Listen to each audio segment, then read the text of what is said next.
Bonsoir à tous, ravi de vous retrouver pour cette nouvelle édition de C'est bien ici. C'est une association de passionnés du patrimoine militaire que nous allons suivre à présent.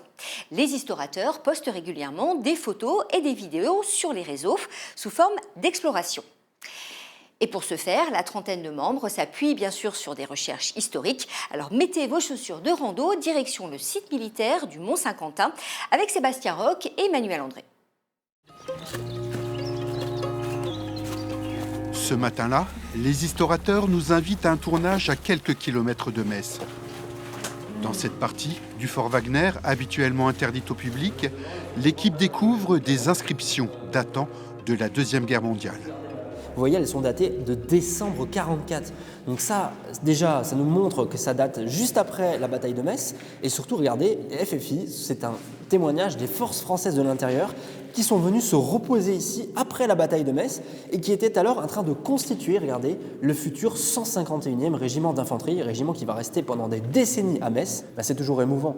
C'est émouvant et en même temps, pour nous, ça, dans notre logique d'enquêteur de l'histoire, c'est un peu une pièce du puzzle qui vient se rajouter à un très grand puzzle, celui d'un contexte historique, et ça nous permet de voir, ça nous permet de montrer le côté humain qu'il y a derrière ces vieilles pierres et de comprendre aussi ce qui s'est passé ici et d'imaginer ce que ces gens ont pu endurer, ce que ces gens venaient faire ici. Ils laissent une trace de leur passage, donc ils veulent finalement nous laisser une part de leur émotion quand ils sont passés dans ces lieux. Le Fort Wagner, c'est une source d'inspiration pour les historateurs.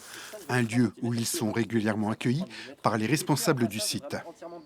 C'est des passionnés d'histoire et un peu comme nous au Fort Wagner, on est des passionnés d'histoire et pour nous c'est important d'ouvrir notre site à ce genre de personnes.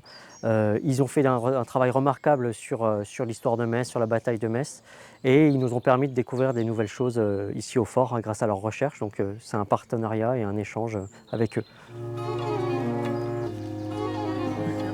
À la fin de la journée, les historateurs rejoignent, avec toutes les autorisations, le Mont-Saint-Quentin. Dans les dédales de cet ancien site militaire, ces séances photos pour alimenter les réseaux sociaux. C'est pas laisser une trace, mais plutôt garder une trace de ce lieu à un instant T, bon, sous forme de photos stockées sur un disque dur, et éventuellement plus tard sous forme d'exposition. Et aussi, ça va être l'ambiance, le calme qui va s'y retrouver, et c'est de s'imaginer un peu la situation des soldats qui occupaient ces lieux à l'époque. 2 mois, c'est le temps qu'il aura fallu à l'armée américaine pour franchir et neutraliser la fortification devant laquelle je me trouve actuellement. Les historateurs parcourent la France entière pour réaliser leur reportage. Un travail de fourmi et documenté qui peut prendre jusqu'à 2 ans. On va aller contacter des associations spécialisées, des historiens ou des spécialistes du sujet, des guides conférenciers, ce genre de choses, qui vont pouvoir nous apporter leur expertise justement. Et nous, on va essayer, notre travail, ça va vraiment être de synchroniser tout ça dans un script et derrière, d'avoir un avis un peu plus détaillé, un avis un peu plus expert finalement par rapport à d'autres vulgarisateurs de contenu. C'est ça en fait ce qui nous différencie. Les historateurs participent au devoir de mémoire et couvrent une période s'étalant du 19e au 20e siècle.